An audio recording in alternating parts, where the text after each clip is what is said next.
ರಾಮನಗರ ಜಿಲ್ಲೆ ಅಂತ ನನಗೆ ಬರೋದು. ನಾನು ಬೆಂಗಳೂರು ದಕ್ಷಿಣ ಜಿಲ್ಲೆ ಅನ್ನೋದು ಯಾವುದೇ ಕಾರಣಕ್ಕೂ ನನ್ನ ಬಾಯಿ ಬರಲ್ಲ. ಇದು ರಾಮನಗರ ಜಿಲ್ಲೆನೇ ಇದೆ. ರಾಮನಗರ ಜಿಲ್ಲೆಯ ನಮ್ಮ ಬಿಡದಿ ಹೋಗ್ಲಿ, ಈ ಬಿಡದಿ ಹೋಗ್ಲಿ ನನಗೆ ಬಹುಶಃ ಯಾವ ಜನ್ಮದಲ್ಲಿ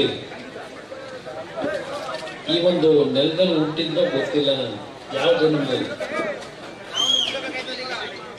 ನಾನು ಜನ್ಮ ತಾಳದಂಥದ್ದು ಹಾಸನ ಜಿಲ್ಲೆಯಲ್ಲಿ. ರಾಜಕೀಯವಾಗಿ ಜನ್ಮ ಕೊಟ್ಟವರು ಇಲ್ಲಿರ್ತಕ್ಕಂಥ ನನ್ನ ತಾಯಂದಿರು, ಸಹೋದರಿಯರು, ಹಿರಿಯರು. ನೀವು ನನಗೆ ರಾಜಕೀಯವಾಗಿ ಜನ್ಮ ಕೊಟ್ಟವರು. ನಾನು ಮೊದಲನೇ ಬಾರಿ ಲೋಕಸಭೆಗೆ ನಿಂತಿದ್ದು ಒಂದು ಭಾಗ, ಅದಾದ್ಮೇಲೆ 2 ಬಾರಿ ಚುನಾವಣೆಗೆ ಸೋತೆ 99 ಇಸ್ವಿವರೆಗೆ. ಮೊದಲನೇ ಬಾರಿ ನಿಂತಾಗ ಸುಮಾರು 1,08,000 ಬಹುಮತದಲ್ಲಿ ಗೆಲ್ಲಿಸ್ಕೊಟ್ರಿ ಲೋಕಸಭೆಗೆ. ಅದಾದ ಮೇಲೆ 3 ಚುನಾವಣೆ ಸೋತಿದ್ದೆ. ಕೊನೆಗೆ ರಾಮನಗರದ ಒಂದು ಮದುವೆ ಹೋಗಿದ್ದಾಗ ಒಂದು ಅಜ್ಜಿ ನನ್ನ ಗದ್ದ ಸರ್ವಿ, ತಲೆ ಸರ್ವಿ, ಯಾಕಪ್ಪ ಬೇರೆ ಕಡೆ ಹೋಗ್ತೀಯ, ಈ ರಾಮನಗರ ಇದು ನಿನ್ ಮನೆ, ಇದು ಈ ಕ್ಷೇತ್ರ ಬಿಟ್ಟು ಬೇರೆ ಕಡೆ ಹೋಗ್ಬೇಡಪ್ಪ ಅಂತಕ್ಕಂಥದ್ದನ್ನು ಒಂದು ಅಜ್ಜಿ ಹೇಳಿದಂಥದ್ದು. ಆ ಅಜ್ಜಿ ಮೊಮ್ಮಗ ನನಗೆ ಎಲ್ಲ ಮಾಡ್ಕೊಂಡು ನನ್ಗೆ ಟೋಪಿ ಹಾಕಿ ಹೋಗಾಯ್ತು. ಅದು ನೋಡಾಯ್ತು. ಇವತ್ತು ಒಂದು ರೀತಿಯ ನನಗೆ ಅಗ್ನಿ ಪರೀಕ್ಷೆ. ನನ್ನನ್ನ ಇವತ್ತು ಒಂದು ಅಪರಾಧಿ ಸ್ಥಾನದಲ್ಲಿ ಈಗಿನ ಸರ್ಕಾರ ನಿಲ್ಲಿಸಿದೆ. ಈ ಒಂದು ಬಿಡದಿಯ ಟೌನ್ಶಿಪ್ ಕುಮಾರಸ್ವಾಮಿಯ ಕನಸಿನ ಕೂಸು ಅಂತ ಹೇಳಿ, ನಾನು ಮುಖ್ಯಮಂತ್ರಿ ಆಗೋದಕ್ಕಿಂತ ಮುಂಚೆ, ಶಾಸಕನಾಗೋದಕ್ಕಿಂತ ಮುಂಚೆ ಈ ಭಾಗದಲ್ಲಿ ಹಲವಾರು ಬಾರಿ ಪ್ರವಾಸ ಮಾಡಿದ್ದೇನೆ. ನಮ್ಮ ರಾಮಯ್ಯನವರು ಇಲ್ಲ ಇವತ್ತು, ಅವರು ಒಬ್ಬ ನೇರವಾಗಿ ರಾಜಕಾರಣಿ ಇದೆ, ದಿವಂಗತ ರಾಮಯ್ಯನವರು. ಒಂದೊಬ್ಬರು ಸಹ ಹಲವಾರು ಸುತ್ತಿನಲ್ಲಿ ನನ್ನ ಜೊತೆಯಲ್ಲಿ ಸ್ವಲ್ಪ ದಿವಸ ಜೊತೆಯಲ್ಲಿದ್ದಂಥವ್ರು. ಈಗ ಹಲವಾರು ಜನ ಹಿರಿಕರು ನನ್ನನ್ನ ಬೆಳೆಸ್ತಕ್ಕಂಥದ್ರಲ್ಲಿ ಏನ್ ಪಾತ್ರ ವಹಿಸಿದ್ದಾರೆ. ನಾನು 2004ರಲ್ಲಿ ಚುನಾವಣೆ ನಿಂತಾಗ ಏನೋ ಗೊತ್ತಿಲ್ಲ, ಹೋದ ಕಡೆ ಎಲ್ಲ ಮುಂದಿನ ಮುಖ್ಯಮಂತ್ರಿ ಕುಮಾರಸ್ವಾಮಿ ಅಂತಕ್ಕಂಥದ್ದನ್ನ ಕೂಗು ನಾನು ಕೇಳ್ತಾ ಇದ್ದೆ. ನಮ್ಮ ಕೂಟ್ಕಲ್ ಹೋಬಳಿಯ ಜಾಲಮಂಗಲ, ಆ ಜಾಲಮಂಗಲದ ಲಕ್ಷ್ಮೀನಾರಾಯಣ ಸ್ವಾಮಿ ದೇವಸ್ಥಾನ ಚುನಾವಣೆ ಸಂದರ್ಭದಲ್ಲಿ ಮತ ಕೇಳಲಿಕ್ಕೆ ನಾನು ಹಳ್ಳಿ ಮೇಲೆ ಬಂದೆ. ಆ ಜಾಲಮಂಗಲದಲ್ಲೂ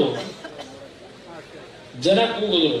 ಆ ಜಾಲಮಂಗಲದ ತಂದೆ ತಾಯಿದ್ರು, ಯುವಕರು, ಮುಂದಿನ ಮುಖ್ಯಮಂತ್ರಿ ರಾಜ್ಯದಲ್ಲಿ ಅಂತೇಳಿ, ಕರ್ನಾಟಕದ ಮುಖ್ಯಮಂತ್ರಿ ಅಂತ ಹೇಳಿ. ನಾನು ದೇವಸ್ಥಾನದ ಆ ಒಂದು ಆವರಣದಲ್ಲಿ ನಿಂತ್ಕೊಂಡು ಕೈ ಮುಗಿತೀನಿ ನಿಮ್ಮೆಲ್ಲರಿಗೆ. ನಾನೇನೋ ಅಧಿಕಾರ ಪಡಿಬೇಕು ಅಂತ ಹೇಳಿ ಚುನಾವಣೆಗೆ ನಿಂತಿಲ್ಲ. ಮುಖ್ಯಮಂತ್ರಿ ಅಂತಕ್ಕಂಥ ಪದ ಬಳಕೆ ಮಾಡಬೇಡಿ. ನನಗೆ ಮುಖ್ಯಮಂತ್ರಿ ಸ್ಥಾನಕ್ಕಿಂತ ಹೆಚ್ಚಾಗಿ ಈ ತಾಲೂಕಿನ ಜನ ಯಾವತ್ತೂ ಒಂದು ಕಣ್ಣಲ್ಲಿ ನೀರಾಗ್ತೆ, ಸಂತೋಷದಿಂದ ಬದುಕನ್ನ ಪ್ರತಿ ಕುಟುಂಬ ಕಾಣುತ್ತೆ. ಅಲ್ಲಿವರೆಗೆ ನನಗೆ ಯಾವುದೇ ಅಧಿಕಾರ ಬೇಡ ಅಂತಕ್ಕಂಥ ಮಾತು 2004ರ ಚುನಾವಣೆಯಲ್ಲಿ ಜಾಲಮಂಗಲದ ಲಕ್ಷ್ಮೀನಾರಾಯಣ ದೇವಸ್ಥಾನದ ಮುಂಭಾಗದಿಂದ ಭಾಷಣ ಮಾಡಿದೆ. ಬಹುಶಃ ನನಗೆ ಶಾಪ ಆಗಿದೆ. ಯಾಕೆ ಅಂದ್ರೆ ಆ ದೇವರ ಸನ್ನಿಧಾನದಲ್ಲಿ ನಾನು ಹೇಳೋದಲ್ಲ, ನಾನು ಯಾವ ಅಧಿಕಾರ ಅಪೇಕ್ಷೆ ಪಡಲ್ಲ. ನನಗೆ ಬೇಕಾಗಿರೋದು ರಾಮನಗರ ತಾಲೂಕಿನ ಪ್ರತಿ ಕುಟುಂಬಗಳು ನೆಮ್ಮದಿಯ ಬದುಕನ್ನ ಕಾಣಬೇಕು. ಅಲ್ಲಿವರೆಗೆ ನನಗೆ ಯಾವ ಅಧಿಕಾರ ಬೇಡ ಅಂತಕ್ಕಂಥ ಮಾತಾಡಿದೆ. ಸರ್ಕಾರ ರಚನೆ ಆಯಿತು ಕಾಂಗ್ರೆಸ್ ಮತ್ತು ಜೆಡಿಎಸ್ ಪಕ್ಷಗಳು. ಆದರೆ ಅಲ್ಲಿ ನಡೆದಂತ ಕೆಲವು ಘಟನೆಗಳಿಂದ ಬಿಜೆಪಿ ಮತ್ತು ಜೆಡಿಎಸ್ ನ ಸರ್ಕಾರ ರಚನೆ ಮಾಡಬೇಕಾಯಿತು. ಆ ಸರ್ಕಾರ ರಚನೆ ಮಾಡಬೇಕಾದ್ರೂ ದಿವಂಗತ MP ಪ್ರಕಾಶ್ ಅವರು ಇವತ್ತು ಬದುಕಿಲ್ಲ. ಅವತ್ತೇನು ನಮ್ಮ ಶಾಸಕರುಗಳು ಅಣ್ಣ ಇನ್ನೂ 20 ತಿಂಗಳಾಗಿಲ್ಲ ನಾವು ಚುನಾವಣೆ ಎದುರಿಸಿ, ಚುನಾವಣೆಗೆ ಮಾಡಿರ್ತಕ್ಕಂಥ ಸಾಲ ತೀರಿಸ್ಕೊಳಕ್ಕಾಗಿಲ್ಲ ನಾವು, ಮತ್ತೆ ದೊಡ್ಡವರು ಚುನಾವಣೆಗೆ ಹೋಗ್ಬೇಕು ಅಂದ್ರೆ ಎಲ್ಲಿಂದ ಹೋಗೋದು, ಚುನಾವಣೆ ನಡೆಸೋದು ಹೇಗೆ, ಈ ಮತ್ತೆ ನನ್ನ ಮುಂದೆ ತಂದರು. ಬಿಜೆಪಿ ಪಕ್ಷದಲ್ಲಿದ್ದಂಥವರು ಸಹ ಅಯ್ಯೋ ಈ ಚುನಾವಣೆಗೆ ಹೋದ್ರೆ ನಮ್ಗೆಲ್ಲರಿಗೂ ಸಮಸ್ಯೆ ಆಗ್ತದೆ, ತಾತ್ಕಾಲಿಕವಾಗಿ ಒಂದು ಸರ್ಕಾರ ಮಾಡಿಸಿ, ನಾವೆಲ್ಲ ಜನತಾ ಪರಿವಾರದವರು ಮುಂದೆ ನಿಮ್ ಜೊತೆಗೆ ಬಂದು ಸೇರ್ಕೊಂಡ್ಬಿಡ್ತೀವಿ ಅಂತ ಹೇಳಿದ್ರು. ನಾನು MP ಪ್ರಕಾಶ್ ಅವರಿಗೆ ನೀವು ಮುಖ್ಯಮಂತ್ರಿ ಆಗ್ತಕ್ಕಂಥದ್ದಕ್ಕೆ ತೀರ್ಮಾನ ತಗೊಳ್ಳಿ, ನನಗೇನು ಅಧಿಕಾರಕ್ಕೆ ಬರಬೇಕು ಅಂತಕ್ಕಂಥ ಆಸೆನೂ ಇಟ್ಟಿಲ್ಲ, ನನ್ನ ಪಕ್ಷ ಬೆಳೆಸಬೇಕು, ದಯವಿಟ್ಟು ಆ ಸ್ಥಾನ ಸ್ವೀಕಾರ ಮಾಡಿ ಎಂದೆ. ಆಗ MP ಪ್ರಕಾಶ್ ಅವರು ಹೇಳಿದ್ರು, ನೋಡಿ ಈಗ MLAಗಳು ಎಲ್ಲ ನಿಮ್ಮ ಪರವಾಗಿದ್ದಾರೆ, ನಾವು ದೇವೇಗೌಡರ ಜೊತೆನಲ್ಲಿ ಇರ್ತೀವಿ, ದಯವಿಟ್ಟು ಅವ್ರು ನನ್ನ ಮೇಲೆ ಒತ್ತಡ ಹಾಕಬೇಡಿ ಅಂತ ಹೇಳಿದಂಥದ್ದು. ಬಹುಶಃ ಅವರ ಭಕ್ತಿ ಇನ್ನೂ ಬದುಕಿದ್ದಾರೆ, ಅವ್ರ ಮನೆಯಲ್ಲಿ ನಡೆದಂಥ ಘಟನೆ. ನಮ್ಮ ಶಾಸಕರುಗಳ ಒತ್ತಡ, ಬಿಜೆಪಿ ನಾಯಕರ ಒತ್ತಡ, ಅಂತಿಮವಾಗಿ ನಾನಾಗ ಮುಖ್ಯಮಂತ್ರಿ ಆದೆ. ಅದಕ್ಕೆ ಕಾರಣ ಈ ತಾಲೂಕಿನ ಜನತೆ ನನ್ನ ದೇವರ ಸಮಾನ ಅಂತಕ್ಕಂಥದ್ದನ್ನು ಇವತ್ತು ನನ್ನ ಹೃದಯದಲ್ಲಿ ಇಟ್ಟುಕೊಂಡಿದ್ದೇನೆ.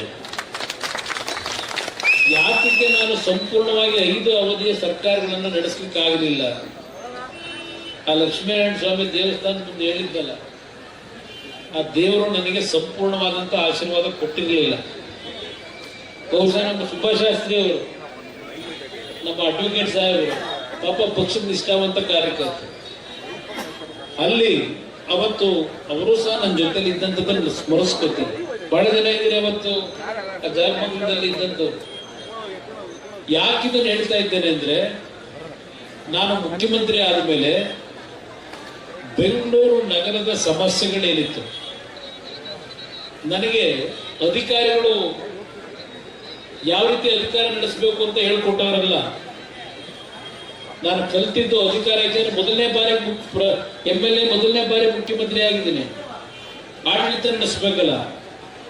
ನಾನು ಗ್ರಾಮ ವಾಸ್ತವ್ಯ ಜನತಾ ದರ್ಶನದ ಮುಖಾಂತರ ಈ ಹಳ್ಳಿಯಿಂದ ಬರ್ತಕ್ಕಂಥ ಬಡವರ ಕಷ್ಟಗಳನ್ನ ನೋಡ್ತಾ ಇದ್ದೆ. ಅಂತ ಬಡವರಿಂದ ನಾನು ಅಧಿಕಾರ ಯಾಕೆ ನಡೆಸಬೇಕು ಅಂತ ಕಲ್ತ್ಕೊಂಡವನು. ಬೆಂಗಳೂರು ನಗರದ ಅಭಿವೃದ್ಧಿಗೆ ಹಲವಾರು ರೀತಿಯ ತೀರ್ಮಾನ ತೆಗೆದುಕೊಂಡೆ, ಆದ್ರೆ ನಾನು ಪ್ರಚಾರ ತಗೊಳ್ಳಿಲ್ಲ. ಈಗ ಪುಟಗಟ್ಟಲೆ ಕೊಡ್ತಾರಲ್ಲ ಪ್ರಚಾರ, 4 ಪೇಜು 5 ಪೇಜು ಕೊಡ್ತಾರಲ್ಲ, ಆ ರೀತಿ ನಾನು ಎಂದೂ ಪ್ರಚಾರ ಪಿಟ್ಟಿಸಿ ಈ ರಾಜ್ಯದ ಜನತೆಯ ತೆರಿಗೆ ಹಣವನ್ನು ದುಂದು ವೆಚ್ಚ ಮಾಡಲಿಲ್ಲ. ಅದೇ ನಾನು ಮಾಡಿದಂತ ಇನ್ನೊಂದು ತಪ್ಪಿರ್ಬೋದು. ಈ ಒಂದು ಬೇರೆ ವಿಷಯಗಳನ್ನೆಲ್ಲ ಚರ್ಚೆ ಮಾಡಿ ನಿಮ್ಮ ಸಮಯ ವ್ಯರ್ಥ ಮಾಡಲ್ಲ. ಯಾಕೆಂದ್ರೆ ಒಂದೆಲ್ಲ ಬಹಳ ಸುದೀರ್ಘವಾಗಿ ಮಾತಾಡಿರೋದು ಅಷ್ಟೇ ಅಲ್ಲ, ನಾನು ಇಲ್ಲಿ ಹಲವಾರು ಜನ ನನ್ನ ಅಕ್ಕಂದ್ರೋ ತಂಗಿರೋ ಜೊತೆ ನನ್ನ ಮಕ್ಕಳು ಸಮಾನವಾಗಿರ್ತಕ್ಕಂಥ 2-3 ಜನ ಹೆಣ್ಣು ಮಕ್ಕಳು ಕಾಲೇಜಿನ ಇಂಜಿನಿಯರಿಂಗ್ ಮಾಡಿರ್ತಕ್ಕಂಥವ್ರು, ಅದ್ರ ಜೊತೆ ನಮ್ಮ ಯುವಕರೊಬ್ಬರು ಯೋಗಿ ಅದ್ಭುತವಾಗಿ ಮಾತನಾಡೋದು. ನಾನು ಇಲ್ಲಿ ಕೂತು ನಾನು ಯೋಚನೆ ಮಾಡ್ತಾ ಇದ್ದೆ, ಈ ರೀತಿಯ ಒಂದು ಚಿಂತನೆ ಇಟ್ಟಿರ್ತಕ್ಕಂಥ ನನ್ನ ಸಹೋದರಿಯರು, ನನ್ನ ಯುವಕ ಸ್ನೇಹಿತರು ಏನೋ ಹೇಳ್ತಾರ ಜನಿಸಿ ಅದನ್ನ ಈ ರಾಜ್ಯದಲ್ಲಿ ಅನುಷ್ಠಾನಕ್ಕೆ ತರಕ್ಕೆ ನಿಮ್ಮಂಥವರು ಇವತ್ತು ಬಿಡುದಿನಲ್ಲಿ ನನ್ನ ತಾಯಂದಿರು 470 ದಿವಸಲು ಹಿರಿಯರಿರ್ಬೋದು ಕಿರಿಯರಿರ್ಬೋದು ನೀವೆಲ್ಲ ಸೇರಿ ಒಂದು ಸರ್ಕಾರ ಏನು ಒಂದು ಜನವಿರೋಧಿ ನೀತಿಯನ್ನು ಮಾಡ್ಲಿಕ್ಕೆ ಹೊರಟಿದ್ದಾರೆ. ರೈತರ ಒಂದು ಕುಟುಂಬಗಳಲ್ಲಿ ಆತಂಕದ ವಾತಾವರಣ ಸೃಷ್ಟಿ ಮಾಡಿದ್ದಾರೆ. ಇಲ್ಲಿಂದ ಒಂದು ಸಂದೇಶ, ಆ ರೀತಿಯ ಒಂದು ಭಾವನೆಗಳನ್ನ ನಿಮ್ಮ ಹೃದಯದಲ್ಲಿ ಇಟ್ಕೊಂಡಂಥವ್ರು, ಆ ಜ್ಞಾನ ಬೆಳೆಸ್ಕೊಂಡಿರ್ತಕ್ಕಂಥ ನಮ್ಮ ಯುವಕರು ಈ ಒಂದು ಹೋರಾಟದಿಂದ ಇಡೀ ರಾಜ್ಯಕ್ಕೆ ಒಂದು ಸಂದೇಶ ತಲುಪಿಸಿದರೆ, ಬಹುಶಃ ನಿನ್ನೆ ದಿನ ನಾನು ಮಂಡ್ಯದ ಮದ್ದೂರು ತಾಲೂಕಿನಲ್ಲಿರ್ತಕ್ಕಂಥ ನವೋದಯ ವಿದ್ಯಾಲಯಕ್ಕೆ ಹೋಗಿದ್ದೆ. ಇದು ನೀನು ಇದ್ದಲ್ಲಪ್ಪ, ನಿನ್ನೆ ಬಂದಿದ್ದಾರೆ ಮಕ್ಕಳು ಕರ್ಕೊಂಡು ದೇವಸ್ಥಾನಕ್ಕೆ ಹೋಗ್ತಾ ಇದ್ದೀನಿ, ನೀನು ನೋಡಿ ಬಂದೆ ಅಣ್ಣ ಅಂತ. ಅಲ್ಲಿ ಒಬ್ಬ ಯುವಕ ಅವನು 8ನೇ ತರಗತಿನೋ 9ನೇ ತರಗತಿ ವಿದ್ಯಾರ್ಥಿ ನನ್ನ ಹತ್ರ ಬಂದು ಕೇಳ್ತಾನೆ, ಅಣ್ಣ ಇಲ್ಲಿ ಈ ರಾಜ್ಯದಲ್ಲಿ ಭ್ರಷ್ಟಾಚಾರಗಳು ಇದೆಲ್ಲ ನಡೀತಾ ಇದೆಯಲ್ಲ, ಇದನ್ನು ನಿಲ್ಲಿಸ್ಲಿಕ್ಕೆ ಆಗಲ್ವಾ ಅಂತ ಕೇಳ್ತಾನೆ. ಉತ್ತರ ಏನು ಕೊಡೋದು? ಒಬ್ಬ ಯುವಕ 8ನೇ ತರಗತಿ ಓದ್ತಕ್ಕಂಥ ಯುವಕ ನಾನು ಪ್ರಶ್ನೆ ಮಾಡ್ತೀನಿ, ಇದೆಲ್ಲ ಯಾತಿಗೆ ನಾನು ಹೇಳ್ತಾ ಇದ್ದೇನೆ? ನನ್ನನ್ನ ಬೆಳೆಸಿರ್ತಕ್ಕಂಥ ಪುಣ್ಯಾತ್ಮ ತಂದೆ ತಾಯಿದ್ರು ನೀವುಗಳು ನಾನು ಯಾವುದೇ ಕಾರಣಕ್ಕೂ ನಾನು ಒಳ್ಳೇದಾಗೋದಿಲ್ಲ ಸುಳ್ಳು ಹೇಳ್ತಾ ಇದ್ರೆ, ನಾನೀಗ 5ನೇ ಬಾರಿ ನನ್ನ ಜೀವನದಲ್ಲಿ ದೇವರಿಂದ ಜೀವದಾನ ಪಡೆದು ಬಂದಿರ್ತಾನು ಇಲ್ಲಿ ಕೂತಿದ್ದೇನೆ ನಿಮ್ ಮುಂದೆ ಇವತ್ತು ಕೂತ್ ಮಾತಾಡೋ ಪರಿಸ್ಥಿತಿ ನಾನು ಇರಲಿಲ್ಲ. ಹಲವಾರು ನಾಡಿನ ಲಕ್ಷಾಂತರ ಜನ ಅಯ್ಯೋ ಪಾಪ ಕುಮಾರಸ್ವಾಮಿ ಹುಷಾರಿರುವಂತೆ, ಭಗವಂತ ಒಳ್ಳೇದ್ ಮಾಡಲಪ್ಪ, ಆರೋಗ್ಯ ಸರಿಯಾಗಲಿ, ಈ ಒಂದು ಪ್ರಾರ್ಥನೆ ಸಲ್ಲಿಸಿದ ಪ್ರತಿಫಲ ಇವತ್ತು 5ನೇ ಬಾರಿ ಜೀವದಾನ ಪಡ್ಕೊಂಡು ಇಲ್ಲಿ ಬಂದು ಮುಂದೆ ಕೂತಿದ್ದೆ. ನನ್ನ ತಾಯಂದ್ರು ಕಳೆದ 470 ದಿವಸದಿಂದ ಮನೆ ಕೆಲಸ ಮಾಡೋದು ಬಿಟ್ಟು, ಕೃಷಿ ಕೆಲಸನೂ ಮಾಡೋದು ಬಿಟ್ಟು, ಇವತ್ತು ಈ ಸರ್ಕಾರ ಕಣ್ತರಿಸಬೇಕು ಅಂತ ಹೇಳಿ ಇಷ್ಟು ಹೋರಾಟ ಏನ್ ಮಾಡ್ಕೊಂಡ್ ಬಂದಿದ್ದೀರಿ. ನಿಮ್ ಪಾದಕ್ಕೆ ನಾನು ನಮಸ್ಕಾರ ಹೇಳ್ತೀನಿ. ನಾನು ಇವತ್ತು ನೀವು ಬೆಳೆಸ್ತಂತವ್ರು ಏನಿದ್ದೀರಿ, ಹಲವಾರು ಸತ್ಯ ಘಟನೆಗಳನ್ನ ಹೇಳಲಿಕ್ಕೆ ಸಾಧ್ಯ ಇಲ್ಲ. ಇವತ್ತು ನಿಮ್ಮ ಆಶೀರ್ವಾದ ಬಲದಿಂದ ದೇಶದಲ್ಲಿ ಮಂತ್ರಿಯಾಗೂ ಸಹ ಈಗ ಕಳೆದ 2 ವರ್ಷದಿಂದ